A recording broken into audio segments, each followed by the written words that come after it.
Hello everybody, एक बार आपका फिर से स्वागत है मेरे YouTube channel of the field sun condition में। जैसा कि आप लोगों को मैंने बताया था कि आज न्यूजीलैंड और इंग्लैंड के बीच में मैच होने वाला है और उसके ऊपर नजर थी दो टीम्स की, एक न्यूजीलैंड की और एक पाकिस्तान की। हालांकि पाकिस्तान का ये मैच नहीं था, लेकिन पाकिस्तान के सामने ये चीज एकदम क्लियर हो चुकी थी। अगर न्यूजीलैंड इस मैच को जीत जाता है तो कल का मैच उन लोगों के लिए सिर्फ एक फॉर्मेलिटी रह जाएगा, वो लोग सेमीफाइनल की दौड़ से बाहर हो जाएंगे। और अगर इंग्लैंड कहीं ना कहीं ये मैच जीत गया तो फिर पाकिस्तान के पास एक चांस रहेगा कि वो कल के मैच में श्रीलंका को उस कैलकुलेशन के अकॉर्डिंग हराएं जो कि इस मैच के रिजल्ट के बाद आने वाली थी और जो आ भी चुकी है, मैं आप लोगों को भी बताऊंगा। और फॉर्चुनेटली पाकिस्तान के लिए ठीक रहा कि इंग्लैंड ये मैच जीत गया।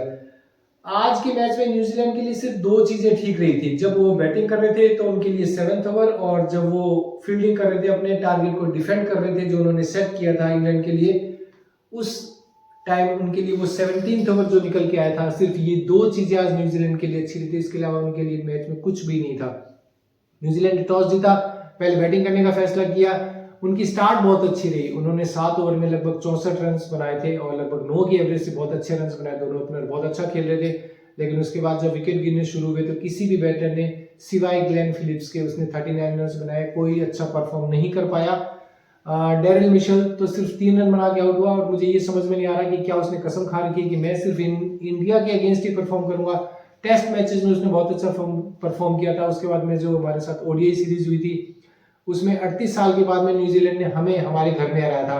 ओडीआई सीरीज जीते थे और उसमें आपके डेरिल मिशेल ने 2 मैचेस में 2 सेंचुरीज लगाई थी और उसी की बदौलत हम वो सीरीज आ रहे थे।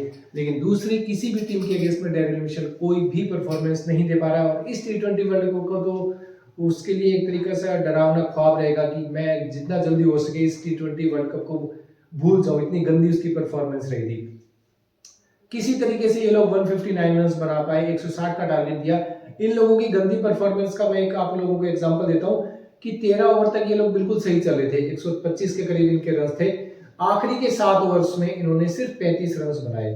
इनसे चौके नहीं लग रहे थे। लास्ट के 7 ओवर्स में इनसे सिर्फ 2 चौके लगे और एक छक्का लगा जो कि मैच की लास्ट बॉल के ऊपर लगा था, जो कि सेंटनर ने मारा था। इंग्लैंड के स्पिनर्स के आगे रेहान अहमद था, उसके बाद में आपका आदिल रशीद है, फिर विल जैक्स है। इन तीनों के आगे आपका न्यूजीलैंड की टीम के हाथ पैर फूल रहे थे, उनसे बैटिंग ही नहीं हो पा रही थी, उनसे बाउंड्री नहीं लग पा रही थी। ठीक है, जैसे तैसे इन लोगों ने 160 रन का टारगेट दिया। उसके बाद में इनकी शुरुआत बहुत अच्छी हुई। टारगेट को डिफेंड करने के लिए जब ये लोग मैदान में आए तो इनकी शुरुआत बहुत अच्छी रही। इन्होंने 2 विकेट पे 2 उनके आउट भी कर दिए थे, लेकिन उसके बाद में फिर एक लगभग 48 रन की पार्टनरशिप हुई थी हैरी ब्रूक और बेथल के बीच में। लेकिन उसके बाद में हैरी ब्रूक को आउट किया ग्लेन फिलिप्स ने, बहुत अच्छा आउट किया उसने।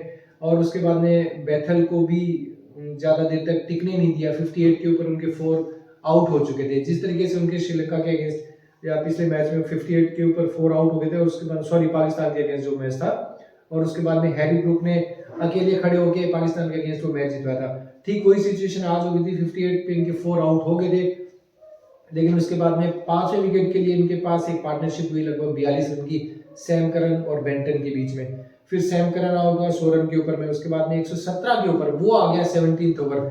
17th ओवर में 117 के ऊपर इनका 6ठा विकेट गिरा, जो कि बेंटन का गिरा। बहुत शानदार उसका कैच लिया गया और ये वो एक टर्निंग पॉइंट था कि ये विकेट जाने के बाद में इनके लास्ट में 3 ओवर बचे थे। ये 17th ओवर था जब रचिन रविंद्रन ने उसका विकेट लिया था। अच्छा, तब तक ये लग रहा था कि लगभग पाकिस्तान के जो प्लेयर्स बैठे हैं श्रीलंका में अपने होटल में, लगभग उन्होंने अपने बैग्स पैक कर लिए थे कि ठीक है, हमें कल का मैच खेलना है और परसों में यहाँ से वापस निकलना है। लेकिन उसके बाद फिर आया एक टर्निंग पॉइंट, एक तूफान आया। जिस तरीके से ये लोग स्ट्रगल कर रहे थे न्यूजीलैंड वाले लास्ट के डेथ ओवर्स में, वैसा कुछ भी नहीं हुआ। उससे ये साबित होता है कि इस पिच पे ऐसा कुछ भी नहीं था जिस तरीके से न्यूजीलैंड वालों ने अपने हथियार डाल दिए थे। लास्ट के 3 ओवर्स में इन लोगों को कुछ रन चाहिए थे, लगभग 38, और अब 17 के बाद आप एक मान लो 44 रन चाहिए थे। 44 और 1 रन और निकलना, हाँ 43 रन चाहिए थे उनको 3 ओवर में, यानी 14 की एवरेज से रन चाहिए थे। उसके बाद आया फिर वो 18th ओवर, जो कि इन लोगों के लिए काल साबित हुआ। ग्लेन फिलिप्स ने 2 कैचेस दिए, बहुत शानदार कैचेस दिए। वो कहते हैं ना कि कीवीज उड़ नहीं सकते, लेकिन ये कीवी उड़ सकता है, उड़ता कीवी, उड़ता ग्लेन फिलिप्स इसका नाम रखा हुआ। बहुत अच्छे इसने 2 कैचेस लिए। इसके बाद इसने हैरी ब्रूक को भी आउट किया। लेकिन फिर जिस तरीके से ये एक एग्जाम्पल सेट कर रहा था कि मैं आज अपनी टीम को मैच जितवा के लेके जाऊंगा, उसने ठीक उसका उल्टा कर दिया और उसने 18th ओवर में पूरा का पूरा मैच सत्यानाश कर दिया। उसने 22 रन दिए। उसके बाद में आया आपका इनका कैप्टन सेंटनर, उसने 16 रन दे दिए, दोनों ओवर में मिला के 38 रन गए। उसके बाद कुछ नहीं बचा, लास्ट ओवर में सिर्फ 5 रन चाहिए थे, एक दो सिंगल हुए, लास्ट में फिर एक तीसरी या चौथी बॉल पे एक चौका लग गया और पाकिस्तान की उम्मीदों को पंख लग गए कि हाँ ठीक है, अब हमारे पास एक मौका है। वो लोग जो दुआएं मांग रहे थे कि किसी तरीके से आज इंग्लैंड जीत जाए, और वो इंग्लैंड ये हारा हुआ मैच जीता है। एक तरीके से देखा जाए तो पाकिस्तान के लिए ही उसने मैच जीता है, क्योंकि इस मैच की हार जीत के ऊपर इंग्लैंड की सिर पे कोई फर्क नहीं पड़ने वाला था। जैसा कि मैंने आप लोगों को बताया कि वो तो इंग्लैंड वाले पहले ही सेमीफाइनल में पहुंच चुके हैं। अब एक सिनेरियो निकल के आ रहा है, मैं आप लोगों को बताता हूँ सिनेरियो क्या है। बहुत सारे यूट्यूबर्स या बहुत सारे लोग बता रहे हैं अपने अपने, लेकिन जो ऑफिशियल रिपोर्ट आई वो मैं आप लोगों को बता दूं। अब पाकिस्तान को किस तरीके से कल वाला मैच जीतना होगा, कितने रन से या कितने विकेट से जीतना होगा। सपोज करो पाकिस्तान पहले बैटिंग करने के लिए आता है और पाकिस्तान ने बना दिए 200 रन। अब उसको पाकिस्तान को सामने वाली टीम को कम से कम 65 रन से हराना होगा, यानी कि 135 पे उसको श्रीलंका को आउट करना होगा। अगर पाकिस्तान सामने अगर सपोज करो बैटिंग कर ली आपकी श्रीलंका ने और श्रीलंका ने बना दिए 200 रन या 150 या जितने भी रन बना दिए, तो उसको वो पूरा का पूरा टारगेट 12.4 बॉल में, यानी 12 6 72 और 4 76 बॉल्स के अंदर पाकिस्तान को वो टारगेट चेज करना होगा।